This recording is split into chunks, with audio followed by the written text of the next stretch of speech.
día le debemos a Fundación Descubre y en Teresa particular lo bueno o malo que hayamos sabido desarrollar es gracias a ellos. Como decía, Fundación Descubre es un referente en todo lo que significa la divulgación y precisamente teníamos muchísimo interés en traer a Valdepeñas este paseo matemático por Al-Ándalus, que, como me comentaba ahora, se inició como una manera de acercar las matemáticas a la juventud, que los niños y los jóvenes pudieran entender que las matemáticas no es solo coger un papel y un lapicero y pelearse con ellas, sino que detrás de todo ello hay una cultura y está la belleza de las matemáticas. La belleza de las matemáticas que observamos sobre todo en la geometría y que el mejor exponente es el que nos van a referenciar ellos.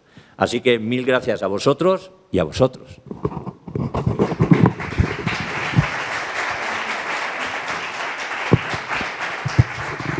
Muchas gracias, Joaquín. Para nosotros es un honor enorme estar aquí en Valdepeñas con un paseo matemático y quería dar las gracias a Quixote Innovation. Habéis sido, vamos, habéis volado. Nosotros os seguimos muy de cerca, somos entidades muy amigas, nos queremos mucho y estamos muy orgullosos de lo que habéis hecho en tan poco tiempo. Además, también quiero dar las gracias al Ayuntamiento, al Museo del Vino y a todas las entidades que han colaborado y a cada uno de ustedes que han buscado un ratito de un viernes fresquito para venir a escuchar y a dialogar sobre ciencia. Les voy a contar un poco de cómo nace el proyecto para dejar rápidamente que Álvaro empiece con esta visita inmersiva en las matemáticas de Al-Ándalus. Este proyecto tiene una característica muy especial y es que es un proyecto transdisciplinar. Quiere decir que hay tantas disciplinas que han tenido que colaborar que ninguna de ellas es la clave para el producto final. Es una combinación de matemáticas, de arte, de tecnología, de comunicación y trabajar mucha gente junta con ópticas diferentes es lo que hace que pasen cosas diferentes y singulares. Por otra parte, es un proyecto que surge de la colaboración. Tenemos un equipo de… ¿Cuántos científicos estáis? Científicos estamos 7. En equipo más 4 colaboradores, o sea, 5 colaboradores. 12 científicos colaborando de manera altruista en el proyecto, colaborando la Junta de Andalucía que nos financia, colaborando el Ministerio de Ciencia que nos financia, ha colaborado el Ejército, la Iglesia, la Universidad, porque nos hacía falta la Armada para trabajar en los monumentos de Sevilla, nos hacía falta la Iglesia para entrar en la mezquita y en la mezquita y en la Giralda de Sevilla, nos hacía falta la Consejería de Cultura para que nos permitiera entrar, o sea, hacía falta que muchísima gente se pusiera de acuerdo para lanzar el proyecto. Lo diseñamos en el 19, antes de la pandemia. Cuando lo diseñamos teníamos unos plazos para ejecutar y hubo que hacer todo el estudio de campo durante la pandemia. O sea, en época en la que tenían que ir los investigadores con permisos especiales, sin hoteles que no les daban de cenar. La situación fue muy complicada, pero consiguieron unas fotografías que ustedes van a poder ver porque son fotografías en las que no hay gente. Son momentos en los que esperemos que no vuelvan a ocurrir, pero eso lo pudieron captar ellos con sus imágenes. Y además es un proyecto que pretende llegar a muchas personas diferentes y cada una tiene un interés, cada colectivo tiene un interés. Hay productos dentro del proyecto que están pensados para personas que tienen interés cultural por el arte. Hay productos que tienen que ver con la comunidad educativa, tenemos talleres, hay posibilidades de disfrutar de realidad virtual, realidad aumentada, realidad inmersiva, materiales de fabricación digital. Según el colectivo, tenemos una posibilidad diferente. Hay, además de esta exposición virtual de la que van a disfrutar esta noche, tenemos una exposición itinerante que se ha movido por Andalucía, ahora va a salir ya de Andalucía y en paralelo está moviendo el Instituto Cervantes por el norte de África. Ya hemos estado en Marruecos, en Argelia, el próximo mes vamos a Túnez y así iremos recorriendo en una época en la que es tan importante que establezcamos puentes con la cultura, esta vez con la ciencia entre Oriente y Occidente, entre los países árabes y nuestro país. Así que yo espero que disfruten un montón de lo que les va a contar Álvaro Martínez, que es matemático, 35 años de experiencia docente en la Universidad de Granada y miembro del Centro de Investigación en Inteligencia Artificial de la Universidad de Granada. Dirige el proyecto, lleva la dirección científica del proyecto Paseos Matemáticos y yo creo que se lo van a pasar muy bien esta noche, hablando de matemáticas.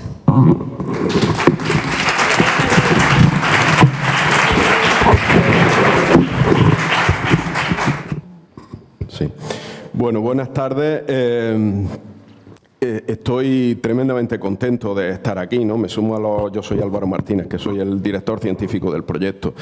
Y como ha comentado Teresa Cruz, que es la directora de la Fundación Descubre, y Joaquín, el director de Quixote Innovation, pues muy contento de estar aquí esta tarde con todos vosotros.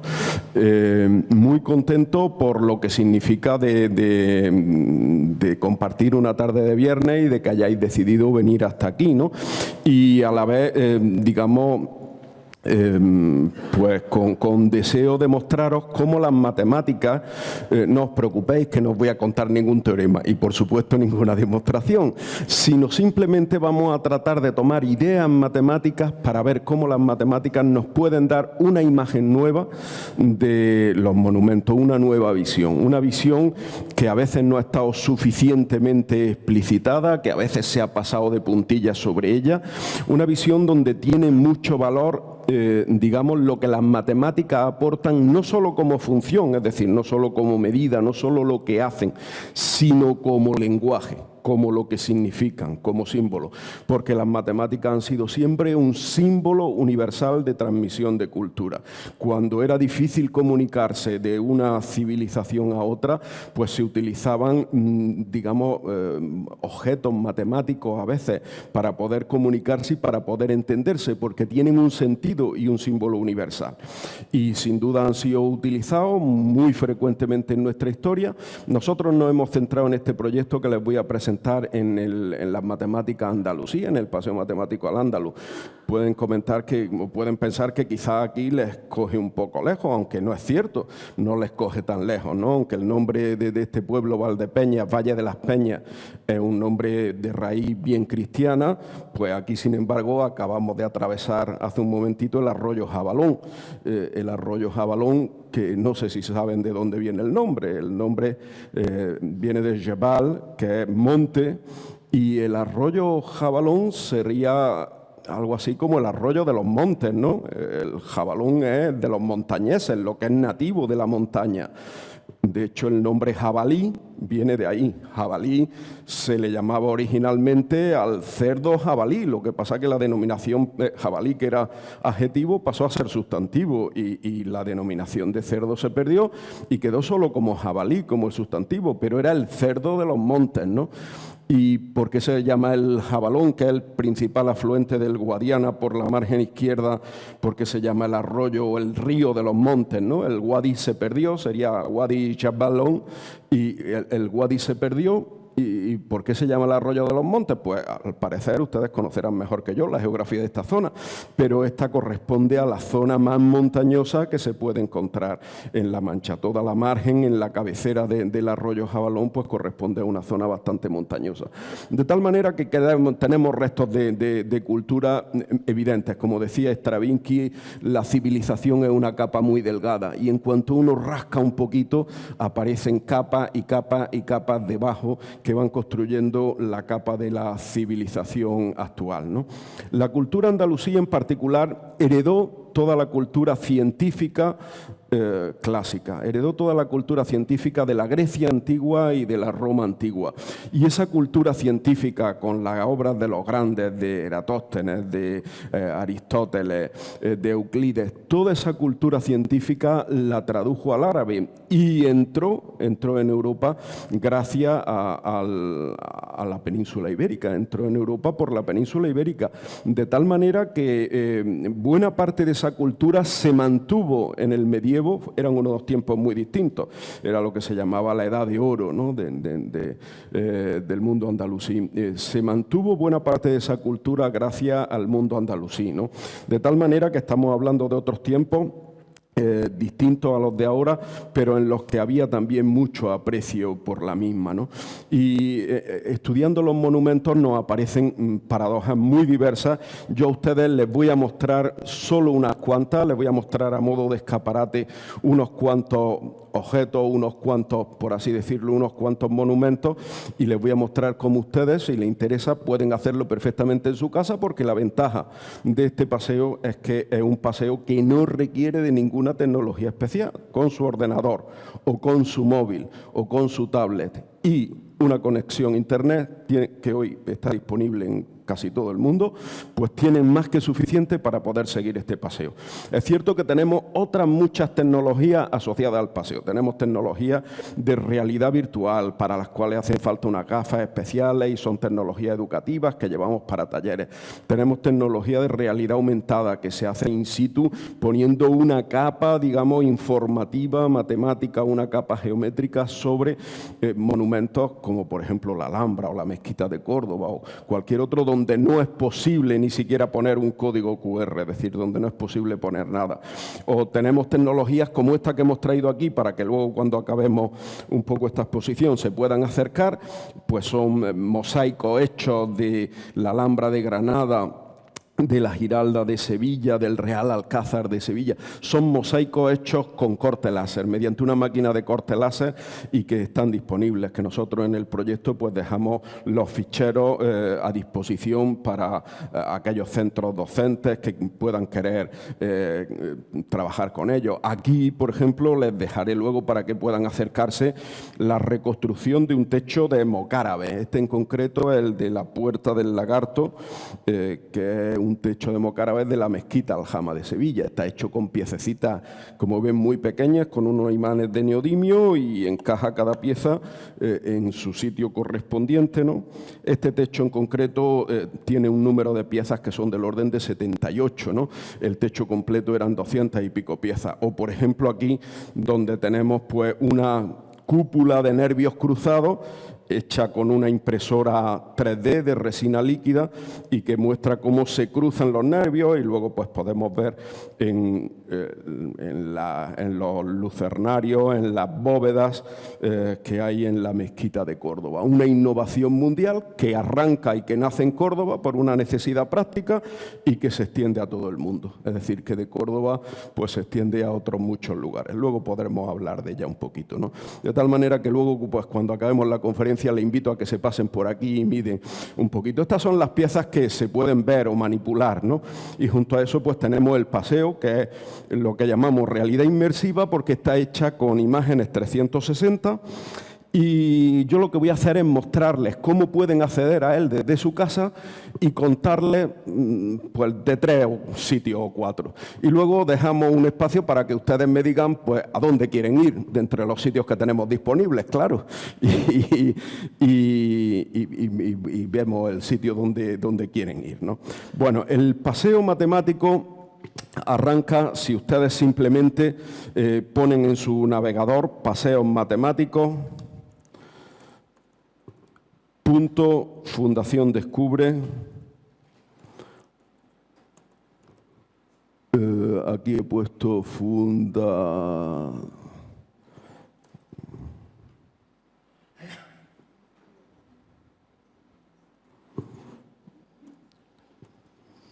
Es que este teclado es bastante más grande del que yo manejo. Fundaciondescubre.es. Si ustedes ponen esta sencilla dirección, pues simplemente le dan a Enter y entran en la página principal de Paseos Matemáticos. Aquí tienen qué son, cuáles son los paseos virtuales, que son lo que vamos a ver, nuestra exposición itinerante a la que se ha referido Teresa, que ya ha estado en más de 10 ciudades en Andalucía, ha estado ya en 4 ciudades en el Magreb, en Argel, en Orán, en Túnez, en Fez, en Alucema y ahora inauguramos en Túnez.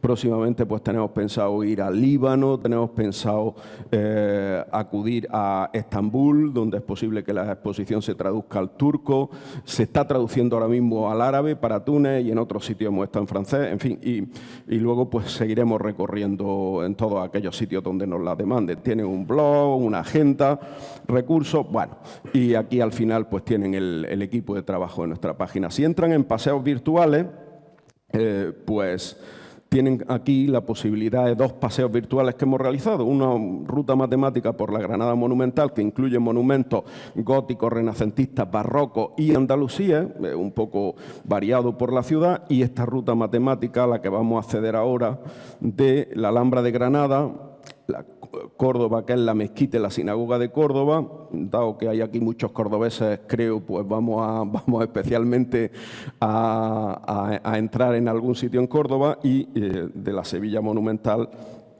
de la Torre del Oro, la Giralda, que era el alminar, el minarete de la mezquita Aljama de Sevilla, y el patio del Yeso y el palacio de Pedro I, que siendo el palacio de un rey cristiano, saben ustedes que es el ejemplo más magnífico que tenemos de mudéjar, es decir, de arte, de inspiración andalusí. De hecho, en el frontispicio a Pedro I le llamaban el sultán de Castilla, y le llamaban el sultán de Castilla a los propios nazaríes, ¿no?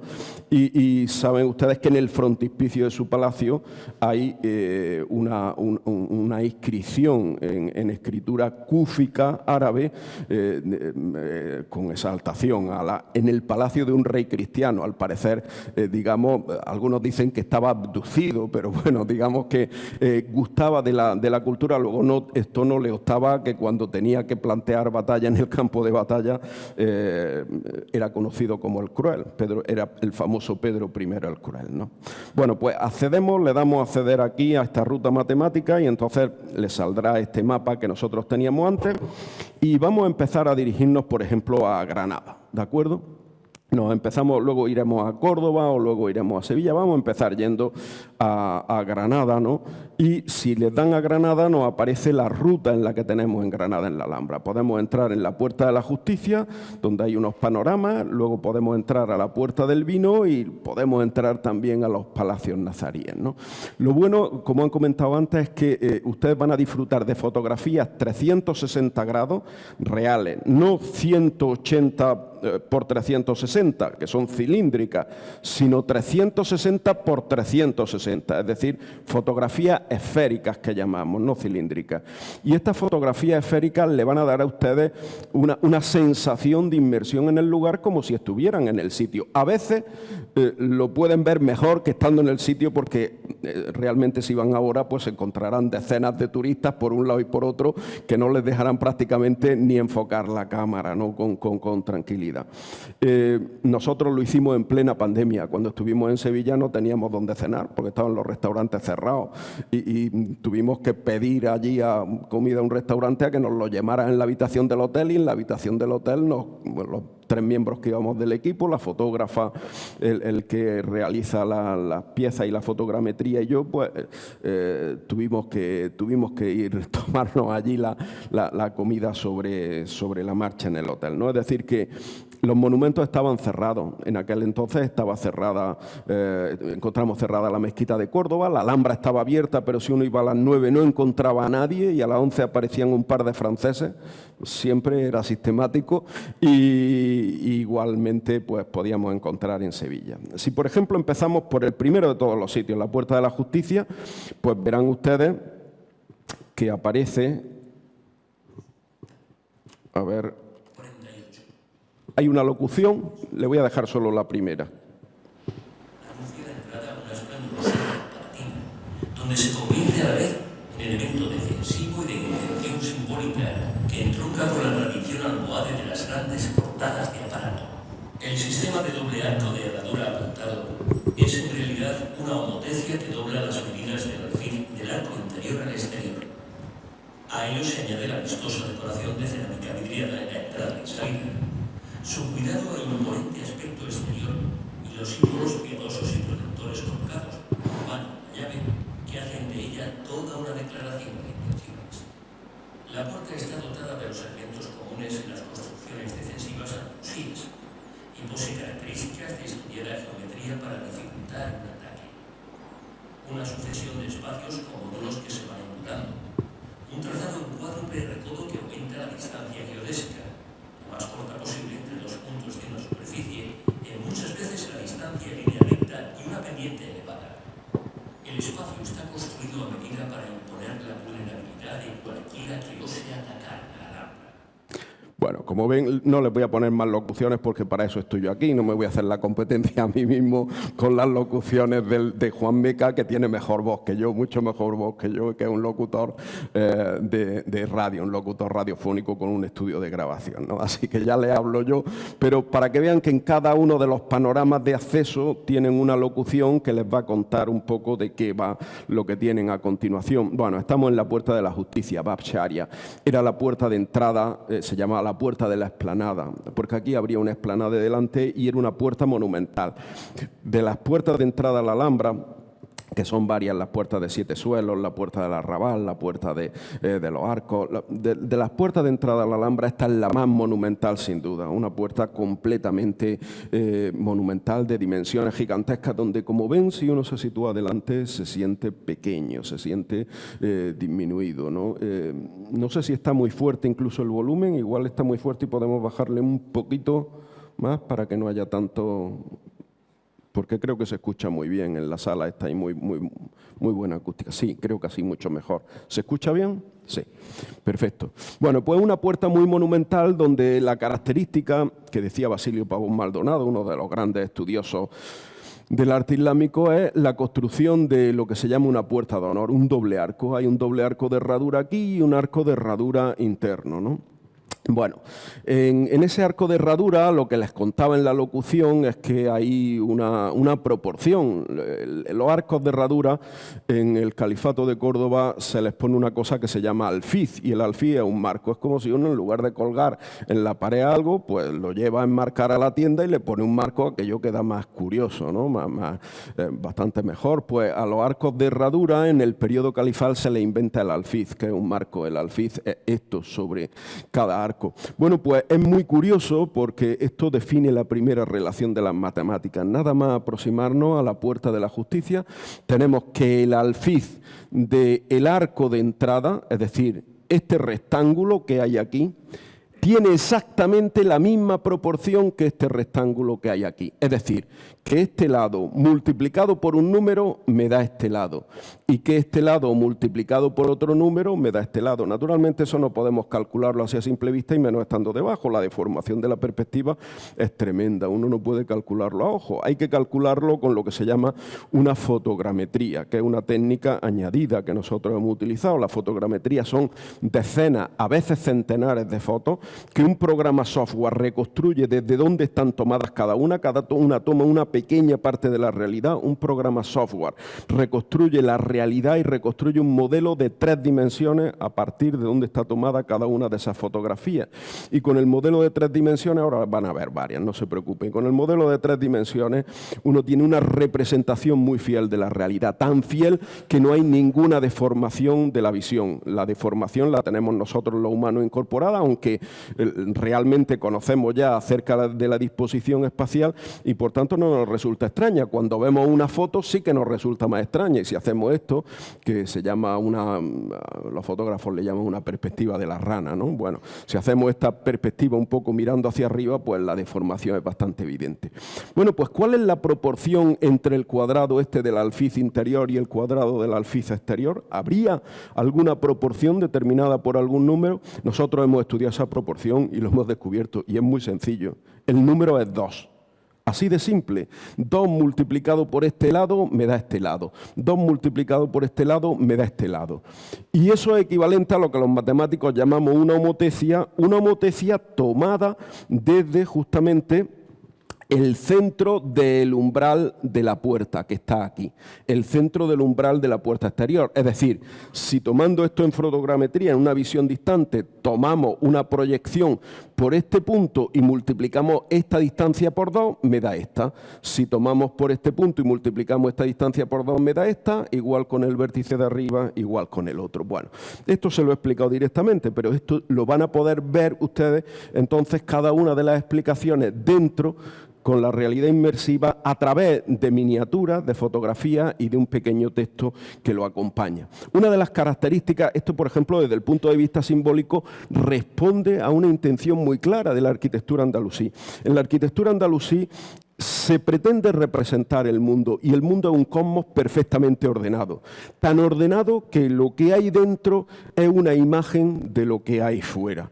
Y esa imagen es tan directa que a veces basta multiplicar por 2 para encontrarse que lo de dentro multiplicado por 2 refleja lo de fuera. Y es muy utilizado en muchos sitios. Por ejemplo, en el Cuarto Real de Santo Domingo, que es una cubba prenazarí que hay en Granada, magnífica, maravillosa, y que es la semilla de donde nace la Alhambra. Si van a Granada, le aconsejó que la vean.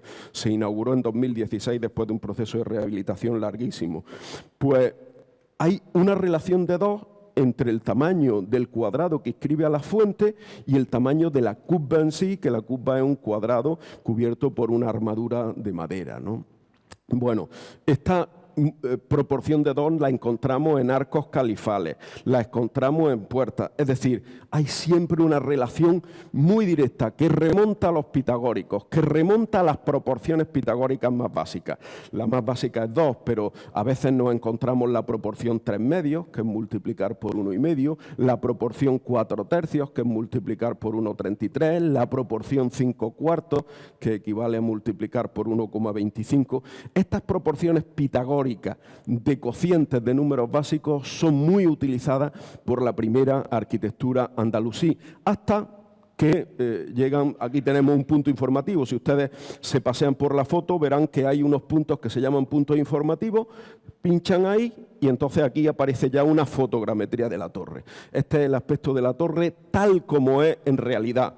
No tal como nosotros lo vemos con la deformación, si nos situamos justo debajo.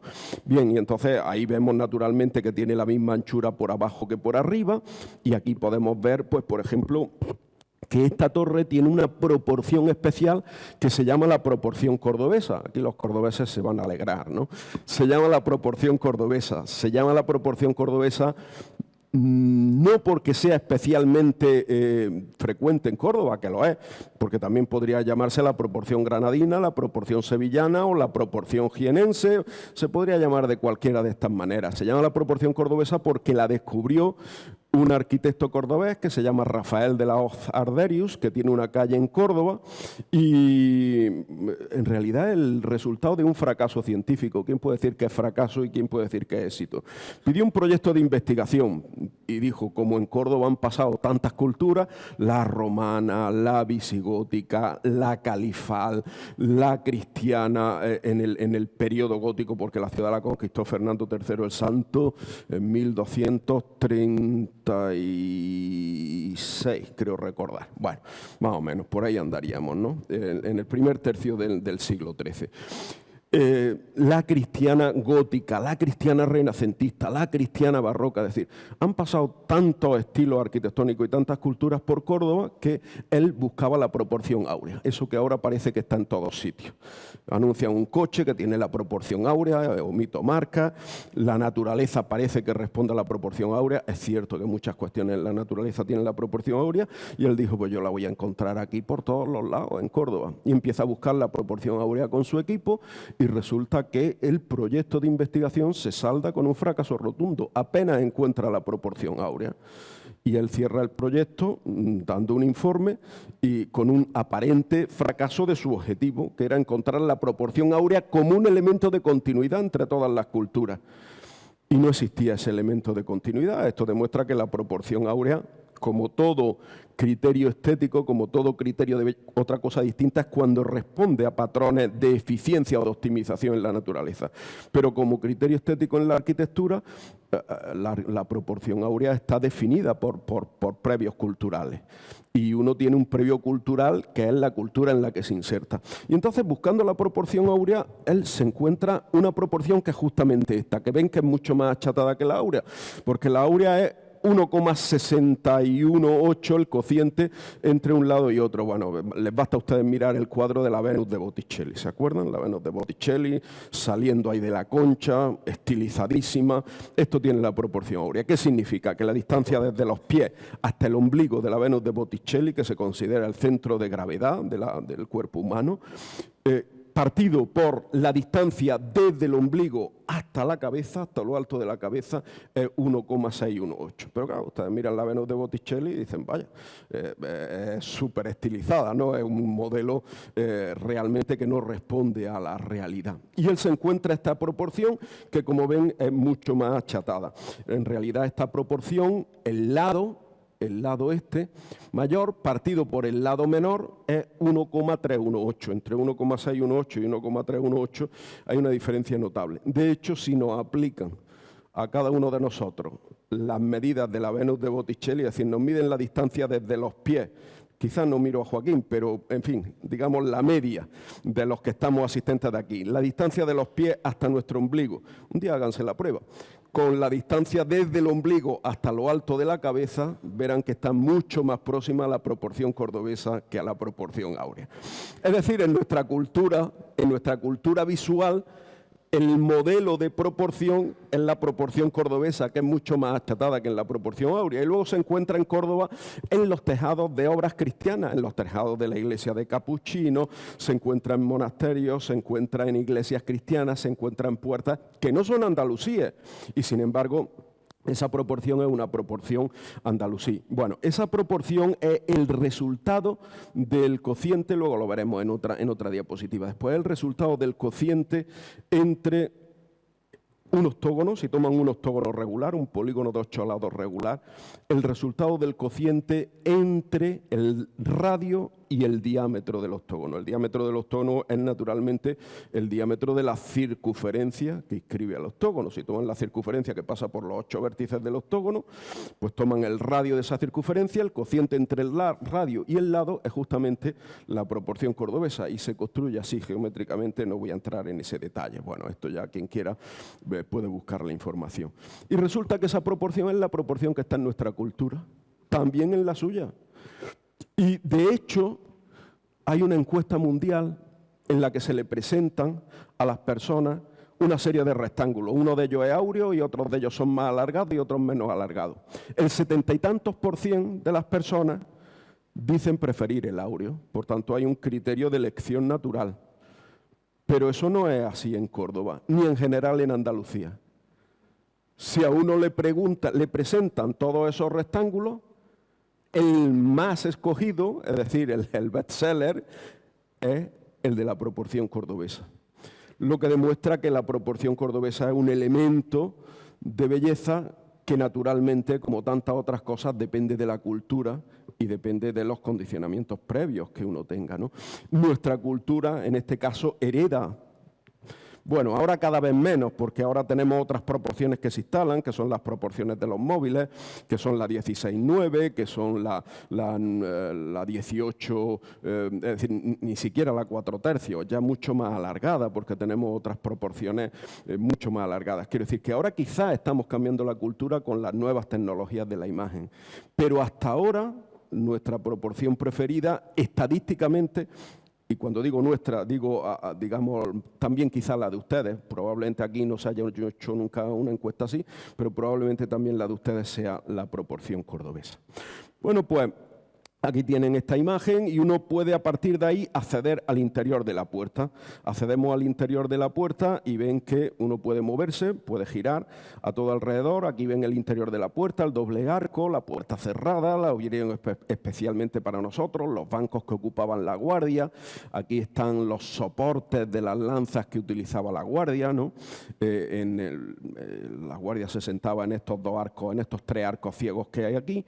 Y bueno, ven que es una puerta que tiene un recorrido muy enrevesado. Esto es típico de las puertas defensivas andalusíes.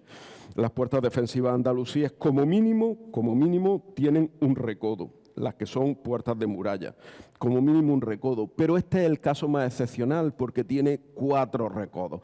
Es decir, uno entra a la puerta desde aquí, desde la calle. Y uno entra desde la calle, ven, esto es en planta, esto es como si estuviéramos arriba, colgados del techo. Tiene que hacer un giro de 90 grados y una vez que hace ese giro de 90 grados, pues tiene que hacer aquí otro giro de 90 grados, aquí un tercer giro de 90 grados y aquí un cuarto giro de 90 grados para salir. 4 giros. Y además ven que está en cuesta. Y además se va estrechando.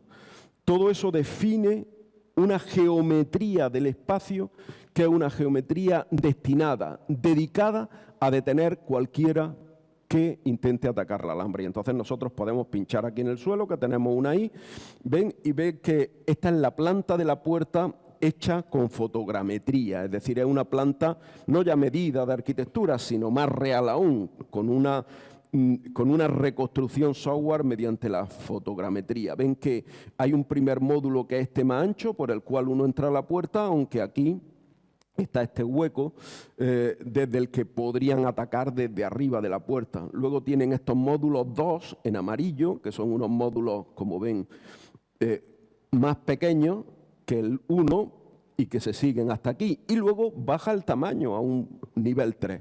Es decir, los módulos de la puerta, el tamaño de la puerta se va embudando, va disminuyendo en cada ocasión. Esto lo tienen aquí contado.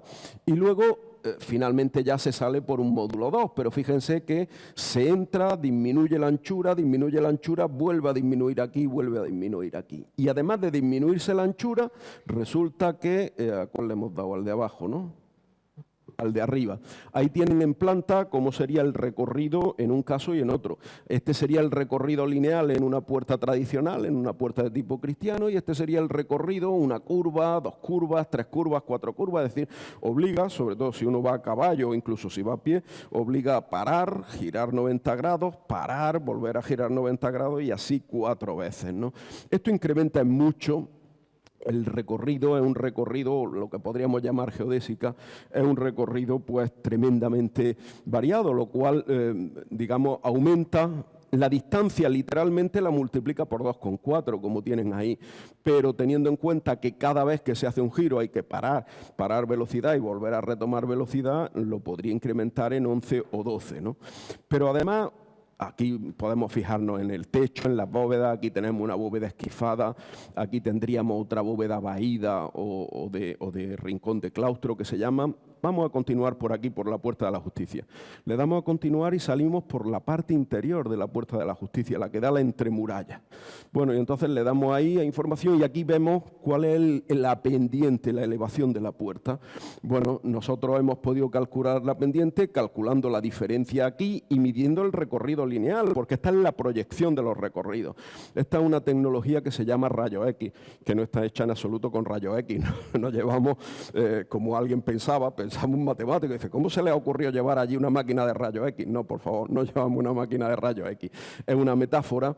Esto está tomado por lo que se llama un plot de densidad de puntos. Los puntos que tienen más densidad en la representación, pues los vamos acumulando y acumulando esos puntos, pues nos sale que el recorrido lineal es 29 metros, la altura es 3,5, la pendiente es el 13%. Si hay alguien que sea aficionado a la bicicleta, ya sabrá que un 13% es mucha pendiente. Es mucha pendiente. Un 13% son algunas de las rampas que empiezan subiendo al Angliru, que luego al final acaban en el 17 o el 18%. Por tanto, esa es una buena pendiente, ¿de acuerdo? Por tanto, mucha pendiente, embudamiento, aumento de la distancia y estrechamiento.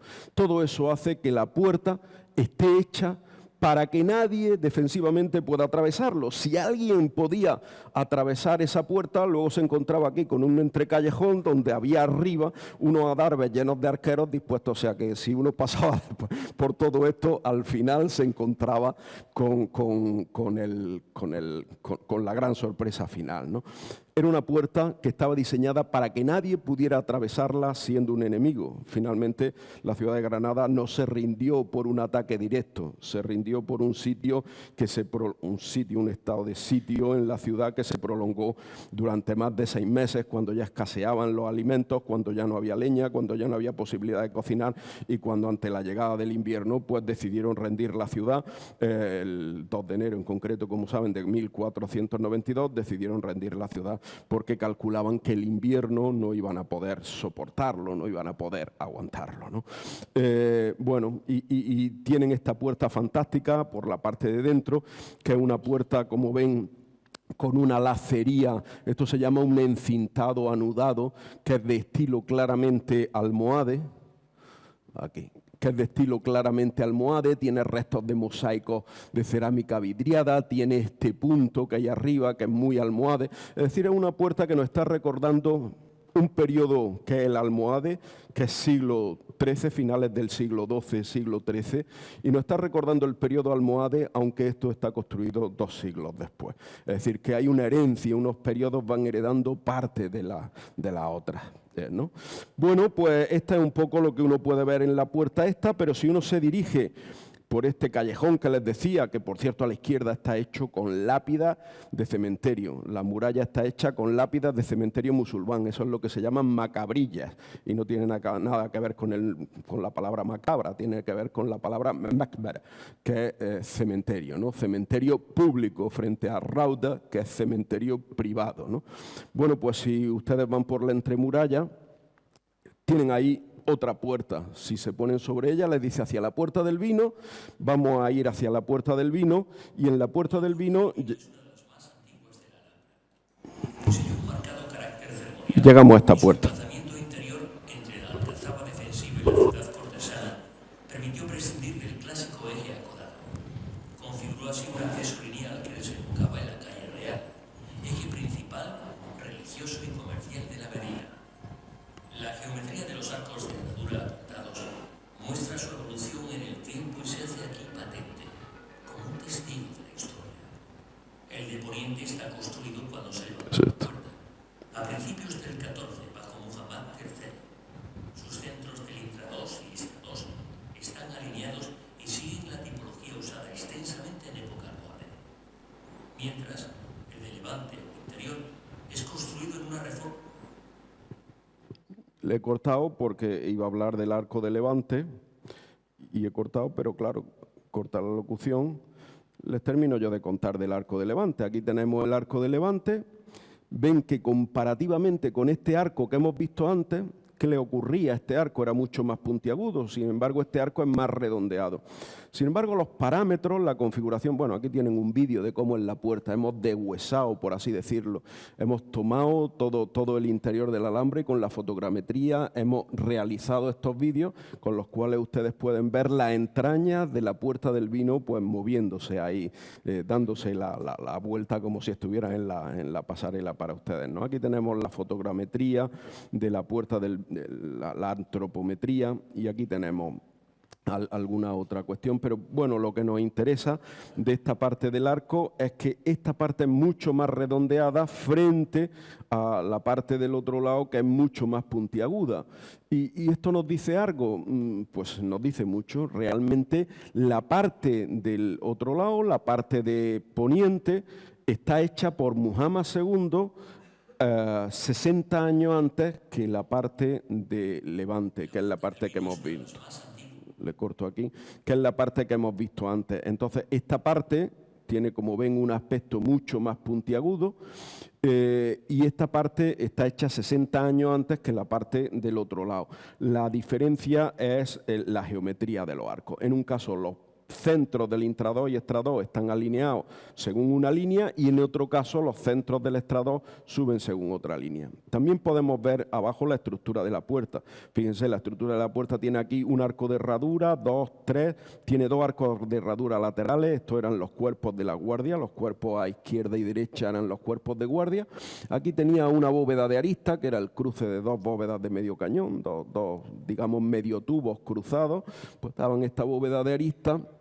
Y aquí tendríamos una puerta que cerraba, y esta puerta justamente encajaba dentro del lado, y todavía se pueden ver, aunque no está, pero lo pueden ver ustedes con más facilidad que allí, aunque no están la puerta. Como ven, esta puerta estaría aquí, la puerta ha desaparecido, pero todavía pueden ver arriba lo que se llama la gorronera o la quicialera de la puerta, es decir, el quicio donde una estaca que atravesaba la puerta enganchaba arriba y enganchaba abajo, ¿no? Aquí, por cierto, pues tenemos, por ejemplo, unos mosaicos fantásticos. Aquí arriba está señalado todo el techo. Ustedes pueden mirar al techo y aquí ven que hay un punto informativo.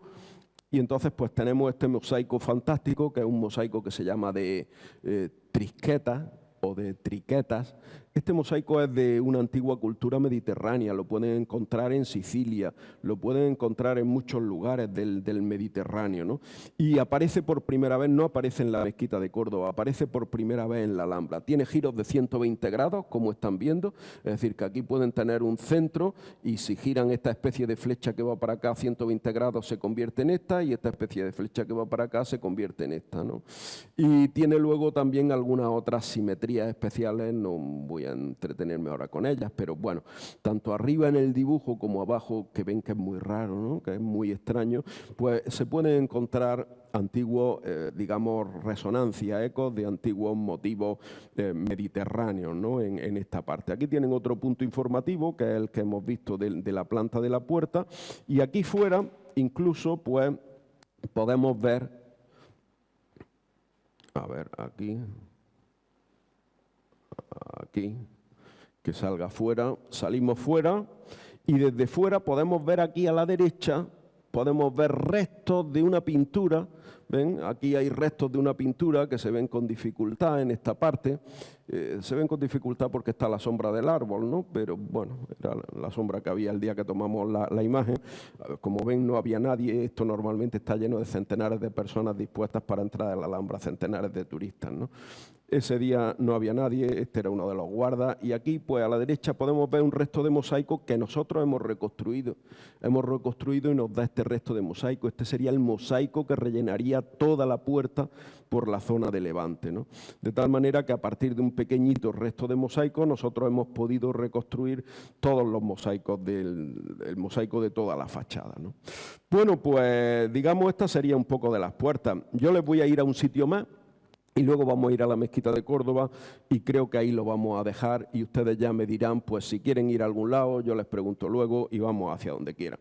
Como aquí dice hacia el Mexuar, pues solo tenemos que ir siguiendo, localizando los puntos sensibles, los puntos donde se activa una puerta nos lleva al sitio siguiente, aunque esté en mitad del campo, pero vamos en mitad de este paseo. Una puerta significa que abrimos la puerta al siguiente panorama. Vamos hacia el siguiente panorama, que es el Mexuar, y ahora vamos a ir corriendo panoramas. Desde el Mexuar, aquí entraríamos en el oratorio, este es el oratorio del Mexuar, un pequeño oratorio. El Mexuar era la sala de ministros y aquí hay un pequeño oratorio de la sala de ministros donde examinamos desde la geometría del arco, que la tienen aquí, un arco de tipo califal, pero donde ya se ha rebajado. Un arco de tipo califal significa que el centro de la parte interior del arco, que se llama intradós, que es este, y el centro de la parte exterior del arco, que es este, que se llama extradós, están separados, no son el mismo. ¿Y eso qué hace? Hace el efecto de que el arco aparezca bombado, es decir, por aquí la distancia entre el interior y el exterior es menor que por aquí la distancia entre el interior y el exterior. Esto es lo que se llama la rosca máxima y está abombado. Es ese aspecto califal de los arcos de la mezquita de Córdoba, ese aspecto abombado como si el arco tuviera un turbante. Ellos lo consideraban estéticamente, fue una evolución de los arcos visigodos, porque los arcos visigodos, el centro del intradós y el centro del extradós coincidían. Sin embargo, ellos consideraron que esto le daba al arco más elegancia, consideraron que era estéticamente agradable y subieron para arriba esta excentricidad del arco, ¿no? Sin embargo, el peralte, que es la distancia que hay desde el centro del arco hasta esta parte, que se llama la línea de arranques del arco, hasta esta parte que es donde arranca el arco, hasta aquí llegan, esto es lo que se llaman pues la imposta, y desde aquí, desde donde arranca el arco, la distancia hasta el centro se llama peralte. En los arcos califales es mucho más grande, es decir, los arcos califales son más completos, llega a ser del 50%. En los almohades aumenta incluso aún más. Los almohades es una cultura que viene del desierto, que viene de Marruecos, que viene de las zonas del Atlas en concreto, aumenta incluso más, pero en el periodo nazarí disminuye sensiblemente. Si nosotros vamos disminuyendo este peralte y lo llevamos aquí, nos queda un arco de medio punto, que es un arco completamente cristiano. Bien, y esto lo que denota es la influencia cristiana en la arquitectura nazarí. La Alhambra ya es un lugar donde los arcos de herradura tienen influencia cristiana. Y de hecho, los arcos de herradura en la Alhambra solo se encuentran en los lugares defensivos, en las puertas, y en los lugares religiosos como este, en los oratorios o en las mezquitas. El resto de los arcos que se encontrarán en la Alhambra no son de herradura. y por eso tiene este aspecto un poco distinto, un poco más de transición. Se encontrarán arcos de medio punto peraltados, no son arcos de herradura, son arcos que ya han evolucionado. Bueno, salimos hacia afuera, hacia el Mexuar, y del Mexuar nos vamos hacia la fachada del Cuarto Dorado. Aquí hay mucho que ver, pero bueno, vamos a la fachada del Cuarto Dorado. En la fachada del Cuarto Dorado, que es un canto a la dualidad, las portadas de la Mezquita de Córdoba son tripartitas, una puerta en el centro y dos a los lados. Y sin embargo aquí tienen la fachada del Cuarto Dorado, que fue hecha para conmemorar la victoria de Algeciras. Pues ven que tiene dos puertas y uno en realidad, si viene por aquí, prácticamente que no sabe hacia dónde ir. Bueno, ahora mismo esto es imposible. Aquí hay centenares de personas normalmente que se agolpan en este pequeño espacio, ¿no?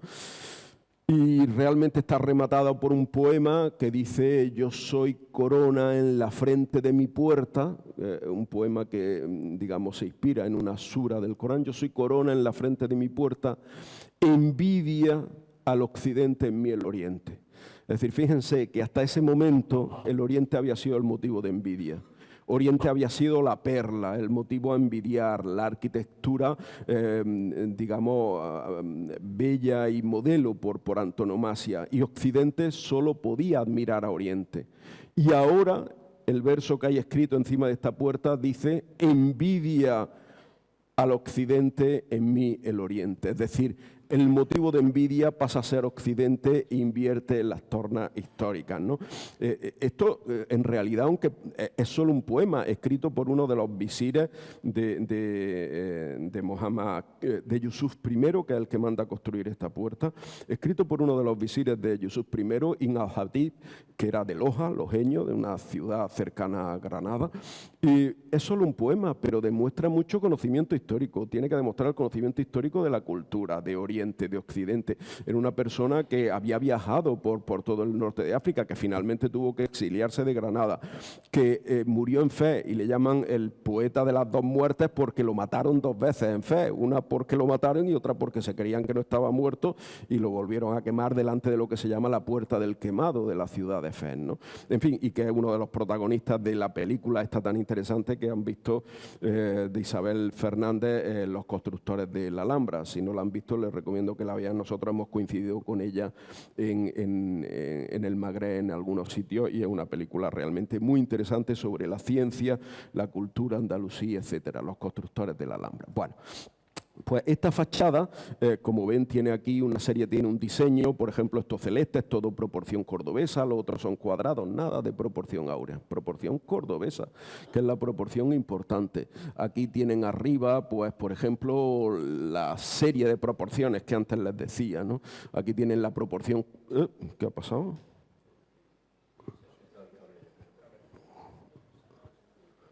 ¿Qué? Ahora, parece que, gracias, parece que el cable, sí, se había desconectado. Aquí tienen la proporción cordobesa, ven, la más pequeña, la proporción raíz de 2 un poco más alta, más esbelta, la proporción áurea esta, la proporción raíz de 3 más esbelta y la proporción raíz de 5 mucho más esbelta. Y cómo se construye con el cociente entre el lado y el radio de un decágono regular, ¿no? Bueno, aquí tienen otros muchos, aquí tienen, por ejemplo, cómo son estos encintados. Estos encintados tienen una matemática muy compleja, una matemática que en parte, en la mayor parte, todavía no está descifrada por completo, y solo sabemos que el número de cruces de cada componente, estos encintados están hechos como por lazos, por nudos separados cada uno de los otros. Eso es lo que se llaman componentes conexas. Es como si tuvieran una cuerda anudada consigo mismo y entrelazada con otra, pero aquí hay muchas cuerdas. Hay una que es la negra, hay otra que es esta marrón, hay otra que es esta marrón, hay otras que son estas azules, estas verdes. Son muchos lazos anudados, entrelazados entre sí, ¿no? Y lo que sabemos es que el número de cruces de cada cuerda, de cada lazo con cada otra, es siempre un múltiplo de 4, de las pocas cosas que sabemos, pero todavía no sabemos cómo construyeron definitivamente esto, probablemente experimentando, pero no lo sabemos realmente, ¿no? O aquí tienen, por ejemplo, cómo las dovelas de la puerta convergen precisamente, es decir, tienen unas líneas y esas líneas convergen precisamente hacia un punto que es el centro exacto de la puerta. Es decir, la puerta la trazamos de abajo arriba, la dividimos en 2 y esta sería la línea de división en dos, y tomamos el centro, y justamente las dovelas de arriba, el dintel adovelado este que hay arriba de la puerta, pues tiene unas dovelas cuyas líneas convergen exactamente a lo que podríamos llamar el baricentro de la puerta, hacia el centro de la puerta, ¿no? Bueno, tienen por aquí, pues, por ejemplo, la dualidad esta que representa el propio poema, en que tenemos aquí 11 medallones, repartidos a lo largo de la puerta, y otras muchas más cosas. Vamos a ir pasando, les voy a ir pasando hacia adentro, entraríamos en este corredor, entraríamos en mucha decoración, vamos a ir pasando. Este es el corredor del patio de los Arrayanes. Salimos al patio de los Arrayanes y salimos de un estrecho corredor interno de palacio, pero que tiene dos recodos porque se accedía a la zona donde estaba el sultán. Le he quitado la imagen la voz para seguirle hablando yo. Pues salimos al patio de los Arrayanes. En el patio de los Arrayanes, donde vemos simetrías, donde vemos la lámina de agua de la alberca que hace un espejo, esta que hace poco deslumbraba a todos los mandatarios europeos, ¿no? Nos podemos ir hacia este es el corredor de Comares otra vez, he vuelto hacia atrás, es del otro lado. Del otro lado, me he equivocado de lado, este es el lado de la sala de las Elias, correcto, aquí vamos al patio de los Leones. Y entonces nos podemos ir al patio de los Leones, donde decía hace poco, lo veía en la televisión, bueno, pues con la recepción esta de la cumbre europea. Podemos entrar del patio de los Leones a la sala de las dos hermanas, que es esta. Correcto, que esta, y si entramos a la sala de las dos hermanas, vemos una de las salas más fantásticas con este techo de mocárabe arriba. Bueno, esto es lo que sorprende de la sala de las dos hermanas, ¿no? Los techos de mocárabe, ya saben que son esos techos de esta especie de estalactitas, aquellos justamente que tenemos allí con piececitas, que le he enseñado antes. Son unos techos de estalactitas que parecen surgir en Oriente, parecen surgir en Irak, en Irán, y se trasladan por el Magreb hasta Al-Ándalus, pero en Al-Ándalus cobran el esplendor máximo. Empieza el primer techo de mocárabe del que tenemos noticia, está en la Puerta del Lagarto en la Catedral de Sevilla, es decir, en la Puerta del Lagarto debajo de la Giralda. Es por tanto del siglo XIII, es almohade. Es el más simple. Tiene 246 piezas, creo recordar de memoria, 200 y pico piezas, vamos a decirlo para no equivocarnos, y una sola estrella. Las estrellas en un techo de mocarábe son los elementos, los objetos que irradian simetría a su alrededor, es decir, que organizan el techo. Y hacen a la vez una metáfora, porque un techo de mocarábe es una metáfora cósmica. En este caso es la metáfora de los 7 cielos de la cosmogonía islámica, de los 7 cielos que preceden al paraíso coránico, ¿no? Bueno, pues le decía que el techo de la Puerta del Lagarto tiene una estrella, 200 y pico piezas. Un punto intermedio lo pueden conseguir en el techo en la bóveda de mocárabe de la entrada al Corral del Carbón en Granada. En el Corral del Carbón, saben que a la entrada, si miran hacia arriba, tienen un pequeño techo rectangular de mocárabe. Ese techo, que está en Paseos Matemáticos por Granada, en el otro paseo lo pueden examinar, tiene 700 y pico piezas y tiene 11 estrellas. Es decir, hay 11 elementos que irradian irradian simetría y provocan la metáfora de un techo. El Corral del Carbón era un humilde mercado, pero no tan humilde, porque estaba construido por la familia real nazarí. Es decir, que era un mercado, se almacenaba grano, se hospedaban los mercaderes, como tanto habría aquí en Valdepeñas, pero además era un mercado construido por la familia real y sponsorizado por la familia real nazarí, y eso significaba que tenía puertas de honor y que tenía una arquitectura real. Y el techo más complejo de mocárabes que se conoce en el mundo es realmente esto, el techo de dos hermanas. Una lástima que uno no se pueda tumbar en el suelo y quedarse, yo lo he hecho, pero claro, no ahora, lo he hecho en la pandemia, ¿no? Y cuando estábamos haciendo estas imágenes, ¿no? Cuando estábamos tomando estas imágenes 360, si había alguien le decíamos, por favor, que se salgan, los guardas no los quedaban fuera y uno tenía allí un par de minutos, 3 minutos, 5 minutos de tranquilidad absoluta para poder fotografiarlo. Ese magnífico techo de mocárabe, ¿saben cuántas piezas tiene? Tiene 5.416 piezas.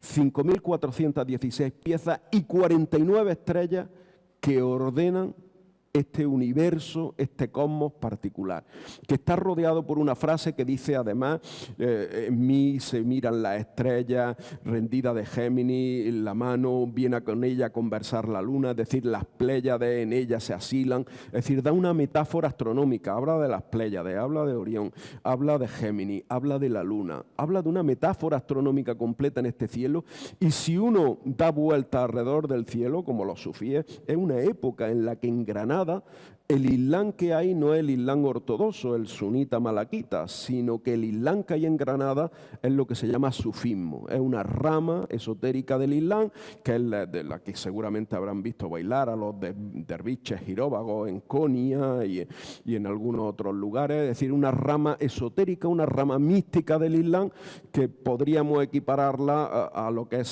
representa Santa Teresa de Jesús en el cristianismo o a lo que representan otros místicos en otras religiones, ¿no?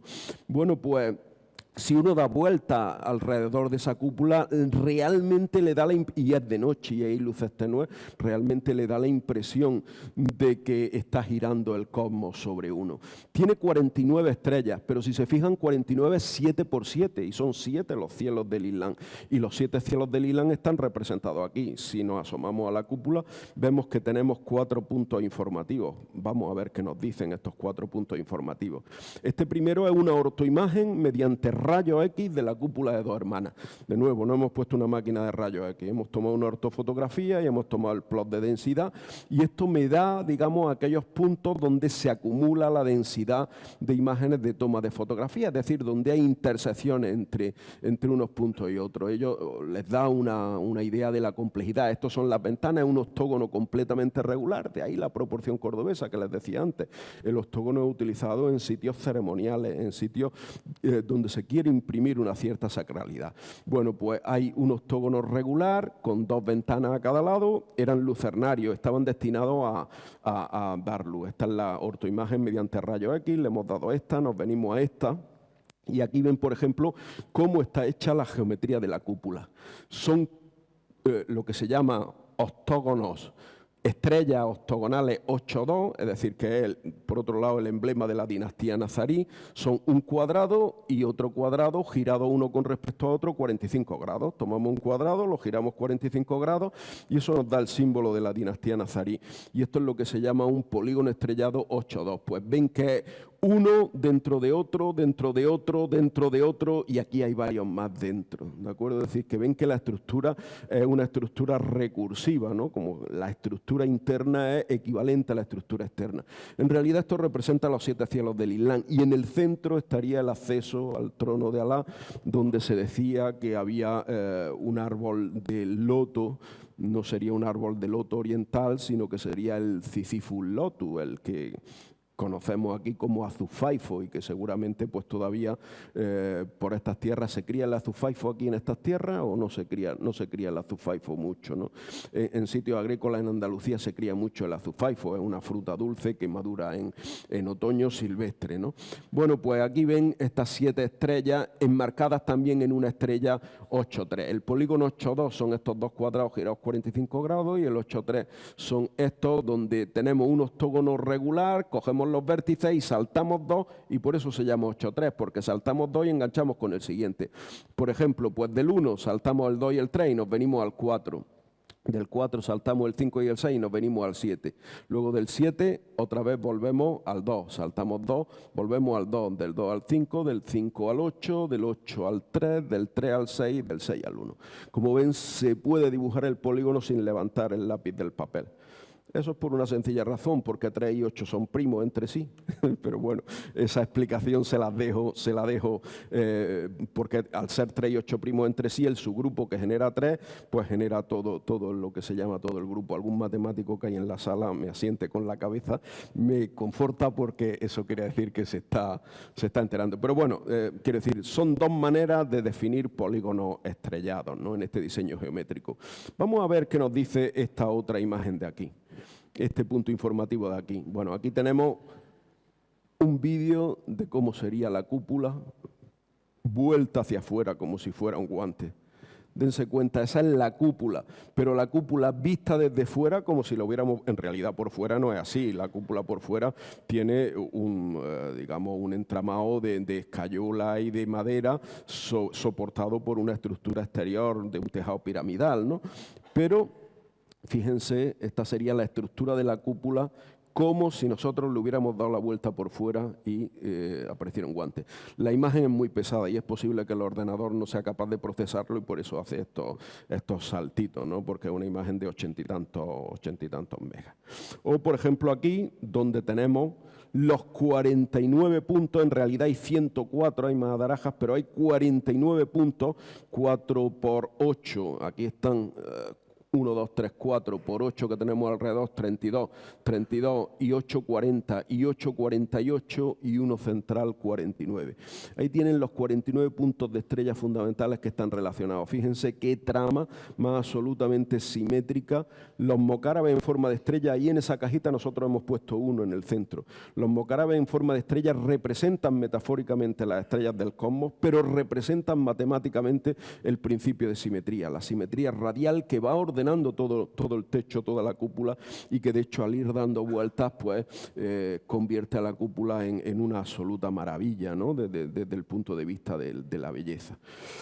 Bueno, esta es la cúpula de Dos Hermanas, no me entretengo más en la Alhambra y voy a ir muy rapidísimamente a viajar a otro lugar, le pueden decir aquí, viajamos a otro lugar. Y vamos a ir muy rápidamente, tenemos aquí, ven, la mezquita de Córdoba, aquí faltan por salir un par de lugares, pero esto es porque tarda en cargarlas, tiene ya la memoria muy cargada el ordenador, aquí está. La sinagoga de Córdoba, el Real Alcázar de Sevilla, la Giralda, Torre del Oro, como me han dicho antes, si es posible ir a Córdoba, mejor. Sevilla vamos a dejarla, bueno, pues vamos a ir a la mezquita de Córdoba directamente. Y en la mezquita de Córdoba tenemos el acceso a la mezquita de Córdoba, nos vamos a ir directamente a la zona del Mihrab, vamos a ir aquí al patio de los Naranjos y bueno, está en la puerta, una de las puertas de entrada, aquí tendríamos la puerta principal de entrada a la mezquita, hacia el interior de la mezquita, aquí tenemos, esta es la parte de, fijaos, ya vamos planteando algunas de las cuestiones de la mezquita. La luz en la mezquita entraba por las puertas traseras, por estas celosías, pero la mezquita se va quedando pequeña y la van ampliando, cada vez la van ampliando más hacia el sur. Al ir ampliándola no pueden hacer ventanas, porque el muro del sur es donde está el muro de la Qibla, que es la dirección hacia la que hay que rezar. Que nos creemos que hacia la Meca, pero hay distintas escuelas. Una geográficamente a la Meca, otra está orientada por la astronomía, otra está orientada por la tradición y reza como rezaba Mahoma, son distintas escuelas. Y cada uno reza en una dirección distinta. Los hay que rezan en dirección 180 grados sur, y no es porque esta cosa que se decían antes y que igual a ustedes le hayan contado en la escuela que es una ingenuidad. Esto es porque entraron por Gibraltar y como estaba al sur, pues claro, se rezaba mirando al sur. Esto es una ingenuidad. Es una ingenuidad que antes se contaba y se creían incluso algunos historiadores del arte, una ingenuidad absoluta. Se rezaba hacia el sur porque era la dirección en la que Mahoma rezaba cuando estaba en Medina, mirando a la Meca. Mahoma está al norte de Medina, Medina está al norte de la Meca y Mahoma en Medina rezaba mirando al sur, a 180 grados. Y son los almohades y siguen esa tradición. Hay orientación como la de la mezquita de Córdoba, que es orientación no hacia la Meca, sino como la Meca. ¿Y cómo se orienta la Meca, la gran mezquita de la Meca en concreto? ¿Cómo se orienta la Kaaba, que es el recinto sagrado al que saben que hay que peregrinar una vez en la vida y que le dan 7 vueltas siguiendo las agujas del reloj y tal? ¿Cómo se orienta? Y que dicen, que tienen dentro, dicen, porque uno no podrá verlo nunca y parece que hay fotos, pero la NASA no ha podido examinarlo. Dicen que dentro lo que tienen son la piedra negra, la famosa piedra negra, que es un meteorito, ¿no? Parece que es un meteorito, pero la NASA no ha tenido nunca permiso para examinarlo. Bueno, supongamos que es un meteorito, pues ¿cómo está orientada la Kaaba que tiene ese meteorito sagrado dentro del recinto? Pues tiene una orientación astronómica. Tiene una orientación astronómica que es hacia la estrella Suhail en árabe, que es, si les digo, si hay alguien, un aficionado a la astronomía, conocerá el nombre más en latín, Canopus, en latín o Canopo. Es una de las estrellas más brillantes del hemisferio sur, pero tiene un problema, y es que es circumpolar a 38 grados. Es decir, significa que de 38 grados hacia 37 grados. De 37 grados hacia abajo se ve en el cielo siempre, pero de 37 grados hacia arriba no se ve. Y entonces, ¿cómo puede uno determinar la orientación de una estrella que en Córdoba no sale? Que los sitios más cercanos donde sale es el norte de Marruecos y hay algunos avistamientos en lo alto de la Sierra de los Filabres, donde está el Observatorio Astronómico de Calar Alto, pero es porque está a 2000 metros y tiene claramente un ángulo positivo. ¿Cómo se puede saber por dónde sale Suhail? Pues ahí nosotros hemos elaborado una teoría que ya la hemos presentado a un congreso de astronomía y hemos elaborado una teoría sobre cómo se trasladaría la orientación de Suhail en los lugares donde Suhail aparece. Suhail, por cierto, que es una estrella que marcaba el final de la estación calurosa. Empezaba a salir Suhail, la estrella, cuando acababa la estación calurosa hacia finales del otoño, sobre todo en Oriente Medio y en el Magreb, ¿no? Bueno, pues la trasladarían según una estrella en la cola de Escorpio. Y bueno, pues habría una orientación astronómica y habría una tercera orientación que es la geográfica a la Meca. Y la geográfica no es la de ahora, porque ahora tenemos esto que se llama móvil y cuando uno le quiere dar la orientación a esto, parece que no, pero hay arriba 36 satélites que se llaman GPS. Ahora Europa está poniendo otro en funcionamiento que se llama la constelación Galileo, los rusos tienen otro que se llama GLONASS. Hay 36 satélites que se llaman GPS que le dan a uno coordenadas precisas y utiliza una matemática especial que se llama trigonometría esférica de la Tierra. ¿Cómo digamos, podían orientarse en el siglo XI? Pues mediante aproximaciones, mediante trigonometría plana y mediante coordenadas planas. Bueno, entonces cuando iban, la mezquita, que está orientada en una dirección distinta a las demás, está orientada hacia 151 grados. No está orientada a la Meca y no es un error. Querían orientarla así, tiene una orientación astronómica, ¿no? Bueno, pues la mezquita esta, nos vamos hacia adentro, hacia la capilla de Villaviciosa y nos vamos a ir directamente hacia la capilla,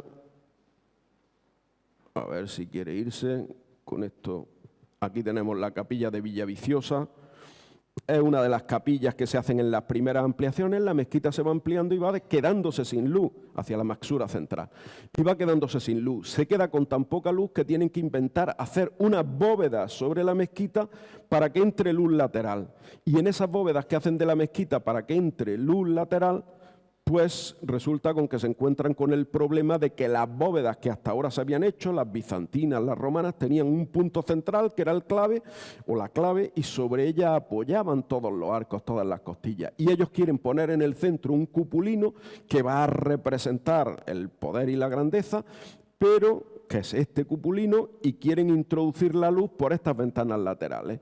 ¿Y eso cómo lo hacen? Pues lo hacen con lo que se llama una bóveda de nervios cruzados, que es exactamente esto que tenemos aquí. Hacen 3 tipos de bóvedas de nervios cruzados, el cupulino está en el centro y la luz se introduce por estos agujeros laterales que quedan. Esta es la que más éxito ha tenido de todas ellas, le he traído, no es la de la Maxura central. ¿Ven? Esta es la cúpula de la Maxura central, una cúpula fantástica que uno cuando está abajo pues realmente se queda seducido, como abducido por ella. Es hipnótica, es una cúpula hipnótica, es dorada, es brillante. Probablemente la hicieron alarifes, es decir, constructores bizantinos que vinieron directamente al califato, y tiene estos 8 nervios cruzados que vemos aquí y tenemos muchos puntos informativos. Vamos a ver qué nos van diciendo estos puntos informativos. Por ejemplo, este central, empezamos con un vídeo de cómo es la cúpula vista desde fuera, de nuevo vuelta como si fuera un guante, ¿no? ¿Ven? La luz entra por los lados y arriba tiene el gran cupulino central. Esta es la Maxura y había solo 2 Maxuras califales en el mundo. Es de donde el califa dirigía la oración de los viernes, la oración comunitaria de los viernes. Solo había 2 Maxuras en el mundo, la de Damasco y la de Córdoba, porque se independizó de Damasco, después de que en el califato pues la declararan, digamos, califato independiente, ¿no? Aquí tenemos otro punto informativo. Esta es la ortofotografía con alzado de la Maxura. Tarda un poquito en aparecer. A ver si la siguiente aparece. Ahí está. Esta es la maxura central, ortofotografía con nadir. Bueno, esta es una representación absolutamente real, quiero decir, tomada sin ninguna distorsión óptica. Y esta, la de antes, no quiere salir. Esta era un alzado de la maxura, pero no quiere salir. Bueno, no sé qué le pasa. Ahí está. Ahí estaba.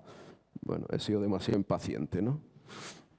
Bueno, aquí está la ortofotografía con alzado. La luz entraba por los lados y aquí tienen la maxura. Como ven, no solo una cúpula bellísima, una cúpula útil que permitía introducir la luz y una cúpula que ha servido de modelo a otras muchas cúpulas que luego se extiende hacia Toledo, hacia la mezquita de Bab al-Mardún o mezquita del Cristo de la ermita del Cristo de la Luz ahora en Toledo, que luego se extiende a Almazán y forma parte de la iglesia románica ahora mismo de Almazán, que de ahí salta al Camino de Santiago, aparece en la iglesia de Torres del Río, salta hacia Francia por la inmensa vía cultural que es el Camino de Santiago, está en la iglesia del Hospital, está en Lolorón, salta a Durham, salta a Alemania, salta a Irak, salta a Armenia, es decir, desde Córdoba se expande hacia buena parte de Europa y hacia todo el mundo, ¿no?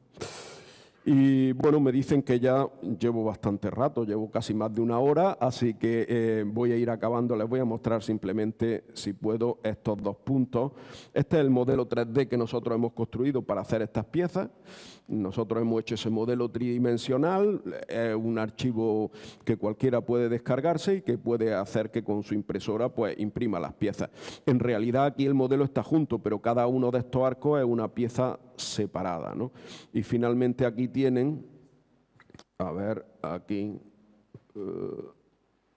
tienen la geometría de la cúpula, ¿no? Como es la geometría en azul de esa cúpula. Bueno, pues este es el levantamiento fotogramétrico de las tres cúpulas, ¿no? Como ven, absolutamente maravilloso. Esta zona del centro es el mihrab, que es donde está el nicho hacia donde se dirigía la oración. Esta era la maxura central. Estas eran las maxuras donde estaban los imanes, a la derecha o a la izquierda estaba el minbar, que era una especie de púlpito, y aquí tienen las tres cúpulas fantásticas de la mezquita de Córdoba, uno de los prodigios de la construcción arquitectónica y que luego se ha repartido por buena parte del mundo. Bueno, hemos visto solo 4 puntitos, quiero decir que hemos visto el techo de mocárabes de 2 hermanas, tienen ustedes, no, porque es muy tarde y ya me dicen que tengo que cortar, tienen ustedes enfrente el Davencerraje, el Patio de los Leones, el Salón del Trono, la Alhambra. En la mezquita hemos visto solo la maxura, tienen como 18 puntos, 18 panoramas para ver en la mezquita, puertas exteriores, puertas interiores, la capilla de Villaviciosa, las capillas laterales de la maxura, el propio mihrab, cómo es por dentro, algo que uno no puede meterse y ver cómo es por dentro. Por dentro es como una concha, como una venera tremenda, ¿no? ¿Y por qué una venera? Es un símbolo histórico, ¿no? De hecho, el Camino de Santiago toma también la menera como imagen histórica, como imagen del apóstol Santiago. Es un símbolo histórico. Y el otro día estaba una de las canteras que proveyeron de piedra constructiva a buena parte de los monumentos de la ciudad de Granada. Está en mitad del monte, allí cerca entre Escúzar y La Malajá. Y estaba en una de las canteras y fijándome en la cantera es piedra que se llama calcarenita. Piedra calcárea. Esto estaba debajo del mar de Tetis, debajo de un gran mar que había aquí hace millones de años. Y fijándome en las piedras, vi allí incrustadas unas conchas. Y claro, ellos lo tuvieron que ver también. No estoy hablando del encargado de la cantera, que probablemente no le preocupara eso, pero sí del constructor, sí del diseñador, que vio que en unas piedras había unas conchas que son berberechos, básicamente, que son las mismas que se encontraba en el mar, que había visto en el mar y que probablemente igual hasta había comido, y se las encontraba metidas en una piedra. Y dice, caramba, ¿cómo lo del mar está aquí a 800 metros de altura en mitad de una piedra? Es decir, esto tuvo que chocarles de alguna manera. ¿Qué tenía esta concha, no? Y bueno, pues esta concha la convirtieron en símbolo, el Pecten Jacobeus, la concha esta la convirtieron en la concha jacobina, la convirtieron en símbolo, la convirtió en símbolo la religión cristiana, la convirtió en símbolo el Islam, y esto demuestra que hay algunos símbolos que trascienden incluso apreciaciones culturales y que trascienden civilizaciones. Uno de ellos, por ejemplo, es la concha esta, ¿no? La concha jacobea. Bueno, pues tienen mucho más, 16, 18 para ver en la Mezquita de Córdoba. Tienen 60 y tantos para ver en la Alhambra, 50 y tantos para ver en la Alhambra de Granada, tienen otros 40 y tantos para ver en Sevilla. En fin, pueden entretenerse un buen rato en su casa. Yo solo he querido mostrarle una pequeña parte y esperar que le haya despertado un poco la curiosidad o que le haya mostrado algún aspecto de la realidad que ustedes no conocían y que les pueda haber resultado interesante. Así que, pues, muchas gracias, y me he pasado un poco de la hora que tenía previsto, o sea que hemos empezado a las 20, casi 1 hora y cuarto. Muchas gracias por su atención.